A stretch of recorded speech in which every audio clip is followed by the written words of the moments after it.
Yo guys, I'm posting this clip because Matt had every single thing that I would have said and I would have wanted to say in this clip.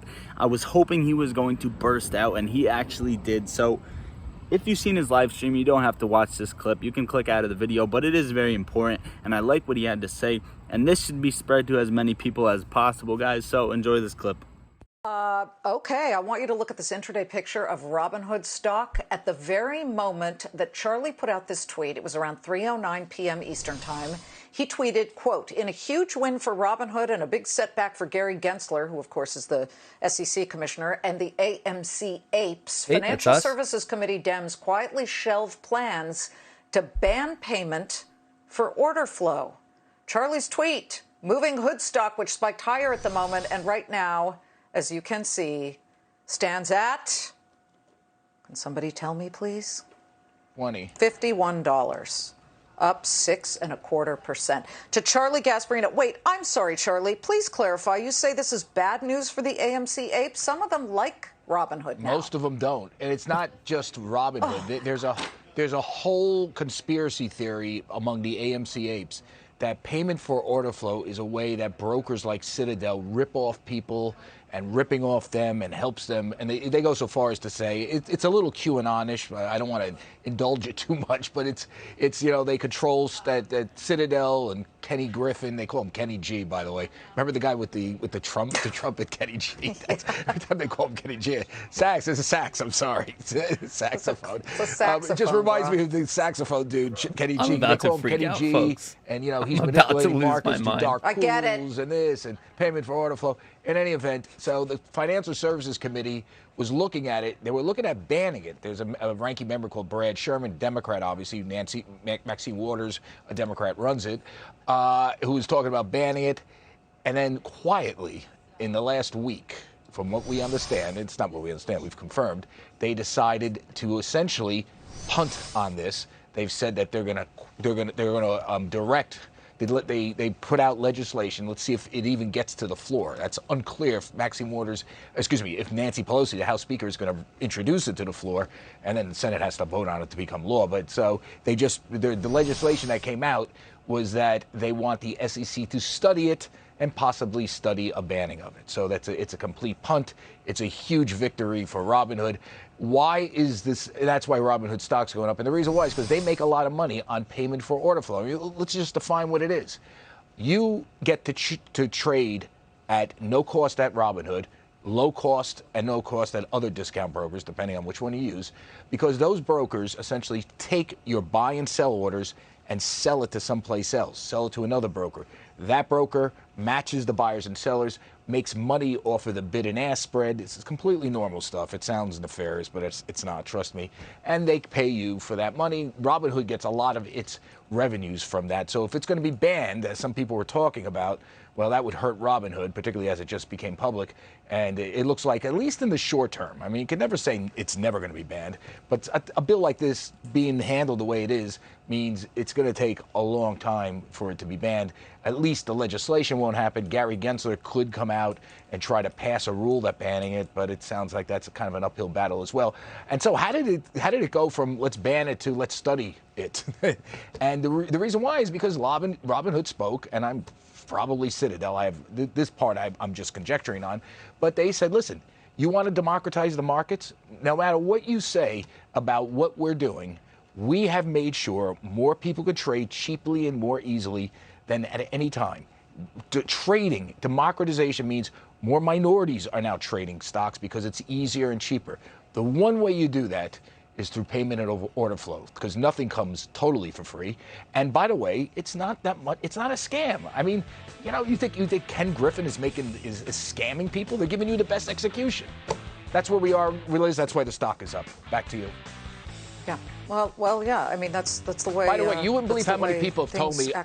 You wouldn't believe how many people told me I was on the right side of that McDonald's argument.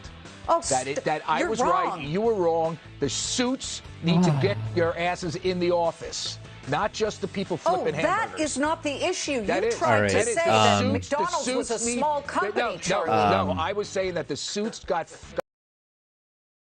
I'm Okay.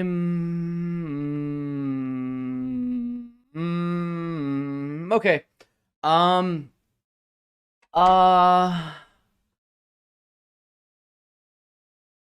all right. Okay.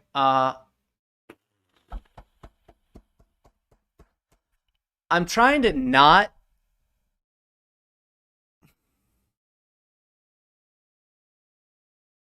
freak out here, but all right. It's 3:54. Fuck it. That was the dumbest thing I've ever heard. Let's run down that entire stupid list of word vomit that came out of their both of them were dumb. Both of them literally should not be doing what they're doing because they don't know what they're talking about. First one, lady, no clue who she is. One, it started off, we already knew this was about to be bullshit. When she said, I think that the apes, like she rolled her eyes, she's like, I thought they like Robinhood. No one in this community is like, we like Robinhood. Not a single soul. That's bullshit. Right out of the gate. Bullshit alarm, spidey senses. That was stupid. There is no one out there in this community of retail that's like, oh, no. Like, we love Robinhood now. That never happened. So right away, she lost her credibility because she literally is, she's just not saying anything that makes sense. All right. More importantly, Charlie, whoever that dude is, man, I thought he had a moment to like somewhat redeem his image of just being like a liar. But right there, he said a conspiracy that payment for order flow is damaging to the markets. It's not advantageous to be a retail trader. It's not a conspiracy. People who have literal expertise in the market have said it is bad. It is banned in the UK. It is illegal in the UK. It is banned. It is illegal in Canada. So he's saying a conspiracy that market experts in the US have said this is bad. He's saying that they're all wrong. He's saying that the governing body of Canada's market is wrong. The governing body of the UK market is gone because it's all conspiracy. We're in the conspiracy, and this ding dong on Fox, Charlie, he's saying, no, it's a conspiracy. Everyone else has it wrong. Dave Lauer, an expert, says it's completely wrong. People who have left Citadel said it is wrong. Why is it wrong? It's such a red herring of an argument to be like, oh, you're getting better execution. They're getting better execution, yes, and the dude is probably paid off by Citadel because that's Citadel's argument. Citadel says, hang on, this is great. Payment for order flow is great because we give you better execution. Okay, there's certain ways you can slice the data to make it look like that, but it's better execution relative to the shitty environment that you've created because of payment for order flow. Payment for order flow is basically saying all of the orders are going to get routed to a market maker. They're not going to go to a lit exchange or dark pool. They go right to that market maker who did payment for order flow. It's saying, hey, send all your orders to us and we'll pay you for that. What this has created is it segments the entire retail trading public. When you segment the entire retail trading public, that means leftover, as in lit exchanges, on exchange trading, it's much more of a competitive environment. When you have a much more competitive environment, the people setting the bid and the ask spread, those market makers on the lit exchange, because it's so competitive, it's widening the spread. When you widen the spread, that means that it's going to cost money. Your pension funds, your ETFs, your retirement accounts, people trading in there, those types of things, mutual funds, et cetera, that costs them money because you're widening the spread. You have to widen the spread because it's more competitive because no one in retail is trading there. So relative to this shitty widened spread, of course it's better execution. And they're like, hang on, better execution. Look how bad that spread is. We beat the MBBO. You should all be coming to us. The only reason you're beating it is because you're relatively better than the thing that you made that's already bad. So if you bring it all the way down and then you're slightly better than that, you can't argue that you did so much better. It's such a mentally weak argument, but that makes sense because the argument's coming from a mentally weak person. It adds up. Mentally weak argument, mentally weak person. What do you think? Like, you see the connection there? This is so incredibly stupid. And it's actually like legitimately frustrating because people are going to be watching that who don't know actually what's going on. They're going to see it on news and be like, hang on, why are these people arguing for payment for order flow? Why didn't he not mention that it's banned in 2 countries? Why did he not mention that market professionals have a serious issue? Why did he not mention that in 2004, 2005, Citadel Securities argued against payment for order flow before they had their own payment for order flow system set up? I'm taking crazy pills. This is insane. This is stupid. This is the most ridiculous, weak argument, and it's such an incredible red herring, and it's so riddled with misinformation that I can feel my cortisol levels going through the roof. It's so stupid. And hang on, I did have a part 3 to this, that because of this came out from nowhere else. Ding, ding, ding, the market's over. But hang on, this is important. This argument came from nowhere else. I would argue right here, like this news being broke by Charlie Dipshit is what pumped Robinhood. This is not news. Everyone else is reporting on Charlie's comments, as in, like, he was the single source that started this. And it's what he's reporting is actually very, very weird. Like, think about this. So he comes out with the tweet. Hang on. Let's do some time checks. This is important. Hang on. Before, I know it's 4 p.m. I know it's Friday, but like, I just indulge me for 1 second. Check this out. We're doing this live. So Charlie, where are you? I need to find his account. Check this out. Check it out. Where is it? All right, here is where I'm bringing this is I think Charlie is the one that ended up pumping the stock.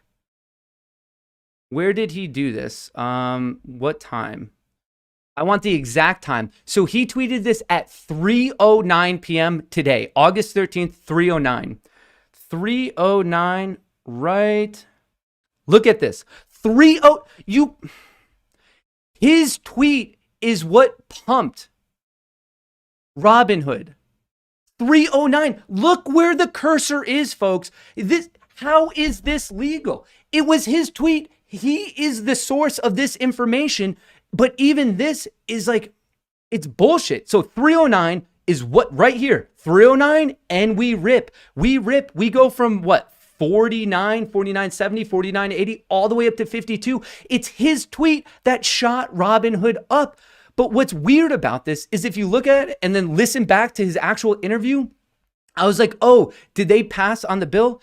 He's not even properly, if you look at 4617, the thing I've already made videos about, this one, he's like, oh, his big argument, listen to his verbiage. He's like, oh, they went from banning it to now they're going to look into it. We've already known that for a while. I've done videos on 4617 right here to require the SEC to carry out a study of payment for order flow. We already knew that it was a study. This particular bill had nothing to do with banning it. 4617, as of July 22nd, this is old news. This dude, Charlie, is tweeting about something we already know. He's like, oh, hang on a second. Look it, they're only going to study it. They're not going to ban it.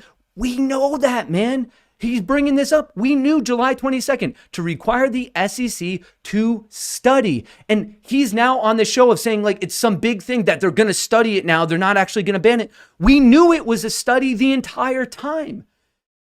What? This is not new news. And he came out and he tweeted it as if it's like some big thing. This was not a breaking news thing at all.